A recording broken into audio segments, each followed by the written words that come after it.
সবাই করেছে। আমরা এত কাগজপত্র দেখাচ্ছি, দেখো আমরা এই জায়গার লোক, আমার বাড়ি এইখানে, তা হবে না। কয়েকে চেয়ারম্যান আনতে কিছু কথাবার্তা কব, ছেড়ে দেবো, এইভাবে বললো।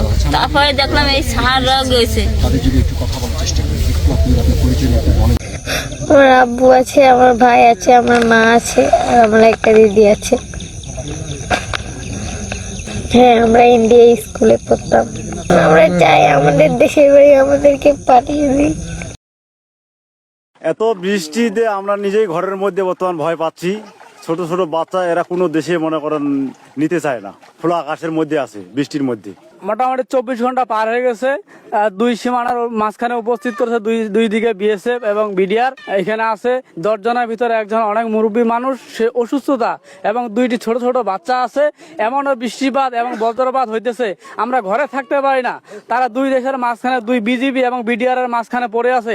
তাদের কি অবস্থা, এত কষ্ট, মানুষ কিভাবে এটা মেনে নেয়? আমরা আশা করি দুই দেশের একখানে তাদেরকে নিয়ে নেক এবং তাদের যে কষ্ট আল্লাহ এটা দূর করে দেব। শুভেন্দু অধিকারী ক্ষমতায় আসার পর থেকেই এই যে একটা নানান প্রকার বিভ্রান্তকর বক্তব্য দিচ্ছে বাংলাদেশ সম্পর্কে, এবং বাংলাদেশে ভারতে কোনো প্রকার মুসলিম রাখবে না, মুসলিমদেরকে ভারতে বাংলাদেশে পুশিং করে দিবে, তার নমুনা আজকে দেখতেছি আমরা। এই অনেকগুলা লোক পুশিং করে দিছে কালকে।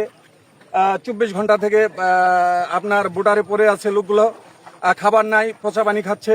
আমি সাধারণ, একদম অতি সাধারণ মানুষ হয়ে জাতির কাছে প্রশ্ন রাখবো, এরা কি মানুষ নয়?